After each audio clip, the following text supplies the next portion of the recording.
ఒకప్పుడు మా తాతలు పోషక విలువలతో కూడినటువంటి ఆహారం తిని ఆరోగ్యవంతంగా ఉండేవారు. దాన్ని నేను గ్రహించి ఆరోగ్యంగా మా కుటుంబం ఉండాలంటే ఈ ప్రకృతి వ్యవసాయం ఒకటే మార్గమని గ్రహించి నేను తెలుసుకొని ఈ ప్రకృతి వ్యవసాయ విధానాన్ని ప్రారంభించడం జరిగింది.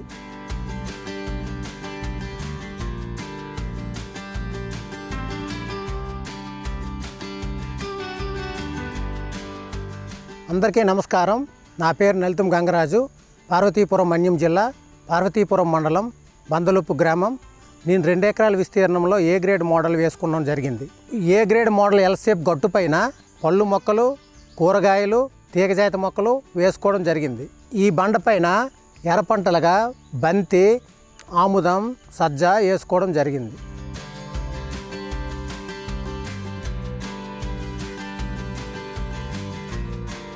గత 7 సంవత్సరాల నుంచి నేను వరిని పండిస్తున్నాను.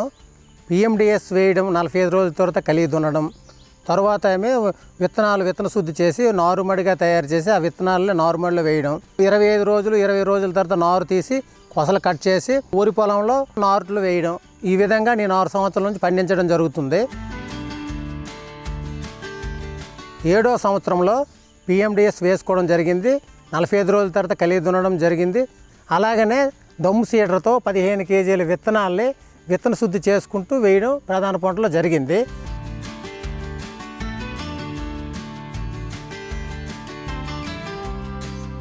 అయితే 5 రోజుల తర్వాత ప్రధాన పొలంలో లైన్లుగా మొలకలు రావడం జరిగింది. లైన్ సోయింగ్ ఏ విధంగా వేసుకుంటామో ఆ విధంగా ఈ డ్రమ్ సీడర్ దగ్గర వేసిన విత్తనాలు కూడా లైన్లుగా బాగా మొలకలు రావడం జరిగింది. PMDS ఎక్కువగా 7 సంవత్సరాల నుంచి వినియోగించడం వల్ల ప్రధాన పొలంలో కలుపు అనేది ఎక్కడ పెద్దగా లేదు. కలుపు లేనప్పటికి కూడా మనుషులు పెట్టి కలుపు తీయడం జరిగింది. ఎందుకంటే వరి నాట్లు బాగా పెరగడానికి, దుబ్బు కదిలి దుబ్బు బాగా చేయడానికి కోసమే నేను మనుషులు పెట్టడం జరిగింది. కలుపు అయితే చాలా తక్కువగా రావడం నేను గమనించాను.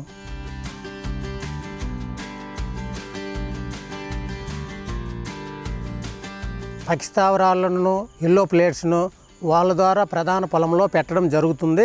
పక్షి స్థావరాల వల్ల పక్షి ఆ ప్రధాన పంటలో ఆ తావరంపై నిలబడి ప్రధాన పంటకు హాని చేసే పురుగులన్నీ తింటాయని, అలాగే ఎల్లో ప్లేట్స్ వల్ల దోమలు, చిన్న చిన్న పురుగులు కూడా నివారణ చేయవచ్చని వాళ్ళకి చెప్పడం జరిగింది.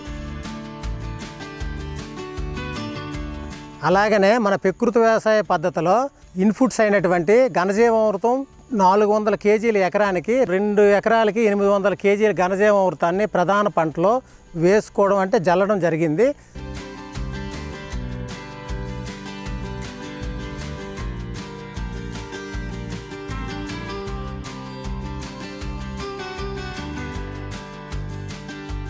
అలాగనే 15 రోజులకి ద్రవజీవామృతాన్ని తయారు చేసుకుంటూ పొలంలో వేయడం, జల్లడం జరుగుతుంది.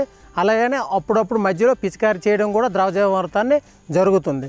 అలాగనే ముందొత్తు చర్యగా చీడపీడల నివారణ కొరకు నేమస్త్రాన్ని 20 రోజుల తర్వాత తయారు చేసుకోవడం జరిగింది. 400 లీటర్లు 2 ఎకరాలకి తయారు చేయడం జరిగింది.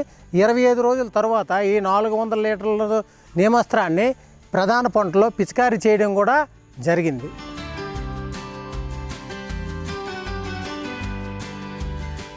అప్పుడు లైన్ సోయింగ్ పద్ధతిలో వేసేటప్పుడు ఎకరానికి 3000 నుంచి 3200 వరకు లేబర్ ఖర్చు అయ్యి, 2 ఎకరాలకు కూడా 6500 వరకు ఖర్చు అయ్యేది కూలీల ఖర్చు.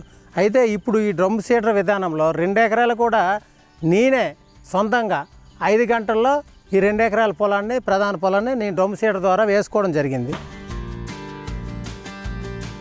ఇప్పుడు దుబ్బు చూసుకుంటే పిలకల సంఖ్య గతం కంట 2 పిలకలు పెరిగాయి. అయితే ఇప్పుడు పిలకలు 25, 26 ఉండడం గమనించాను.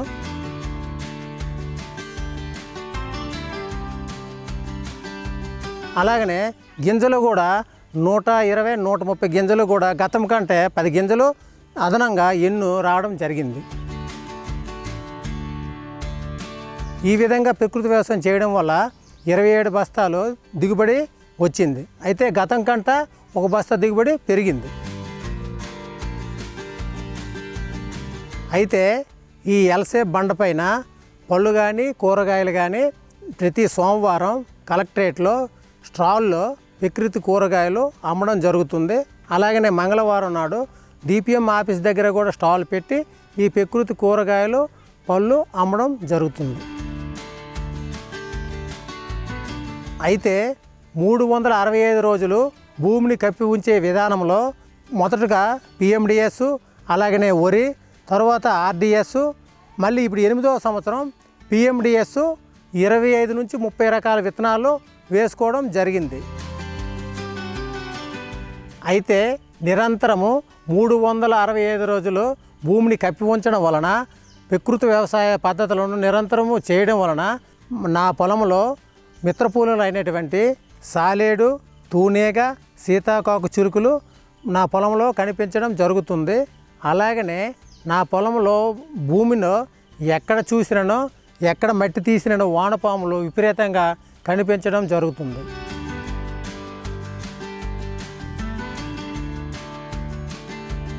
అంతేకాకుండా నా భూమిలో అనేక రకమైనటువంటి సూక్ష్మజీవులు వృద్ధి చెందడం వల్ల భూమి సారవంతంగా మృదువుగా తయారయ్యడం జరిగింది.